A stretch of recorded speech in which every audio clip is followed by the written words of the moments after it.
श्रीमद् भगवद गीता यथारूप अध्याय 1 श्लोक संख्या 40 और 41।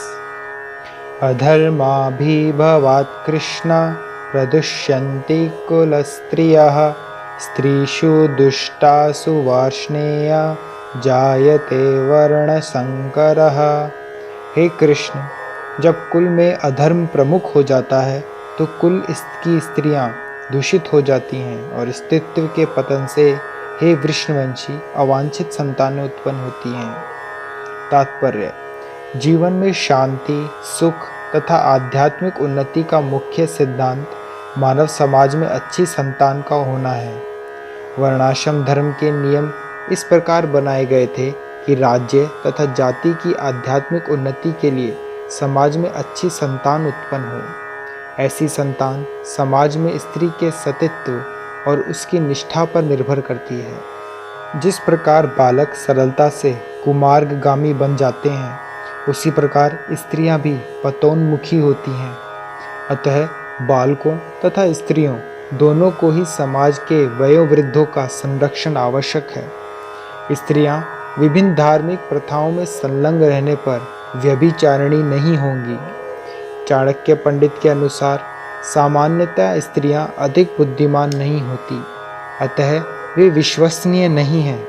इसलिए उन्हें विविध कुल परंपराओं में व्यस्त रहना चाहिए और इस तरह उनके सतीत्व और तथा अनुरक्ति से ऐसी संतान जन्मेगी जो वर्णाश्रम धर्म में भाग लेने के योग्य होगी। ऐसे वर्णाश्रम धर्म के विनाश से यह स्वाभाविक है कि स्त्रियां स्वतंत्रता पूर्वक पुरुषों से मिल सकेंगी और व्यभिचार को प्रश्रय मिलेगा, जिससे अवांछित संतानें उत्पन्न होंगी। निठल्ले लोग भी समाज में व्यभिचार को प्रेरित करते हैं और इस तरह अवांछित बच्चों की बाढ़ आ जाती है, जिससे मानव जाति पर युद्ध और महामारी का संकट छा जाता है। संकरो नरकायैव कुलज्ञानाम कुलस्य च पतन्ति पितरो हयेषाम लुप्तपिंडोदकक्रियः। अवांछित संतानों की वृद्धि से निश्चय ही परिवार के लिए तथा पारिवारिक परंपरा को विनष्ट करने वालों के लिए नारकीय जीवन उत्पन्न होता है। ऐसे पतित कुलों के पुरखे पितरलोक गिर जाते हैं, क्योंकि उन्हें जल तथा पिंड दान देने की क्रियाएं समाप्त हो जाती हैं। तात्पर्य: सकाम कर्म के विधि विधानों के अनुसार कुल के पितरों को समय समय पर जल तथा पिंडदान दिया जाना चाहिए। यह दान विष्णु पूजा द्वारा किया जाता है, क्योंकि विष्णु को अर्पित भोजन के उच्छिष्ट भाग के खाने से सारे पाप कर्मों से उद्धार हो जाता है। कभी कभी पितरगण विविध प्रकार के पाप कर्मों से ग्रस्त हो सकते हैं और कभी कभी उनमें से कुछ को स्थूल शरीर प्राप्त न हो सकने के कारण उन्हें प्रेतों के रूप में सूक्ष्म शरीर धारण करने के लिए बाध्य होना पड़ता है।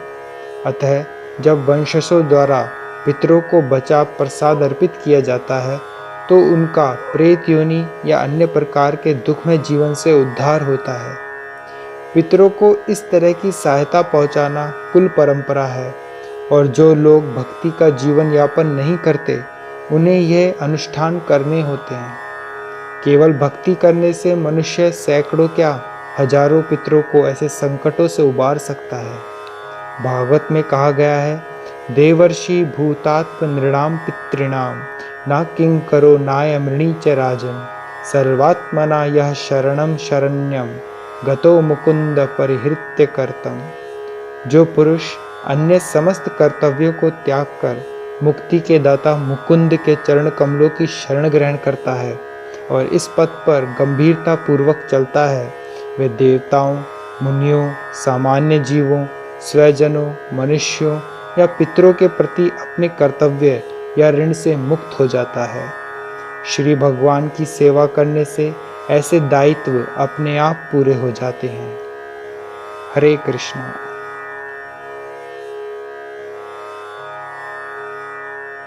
अपडेट्स के लिए चैनल को सब्सक्राइब करें और यदि टॉपिक से रिलेटेड आपका कोई प्रश्न हो तो कमेंट बॉक्स में आप पूछ सकते हैं।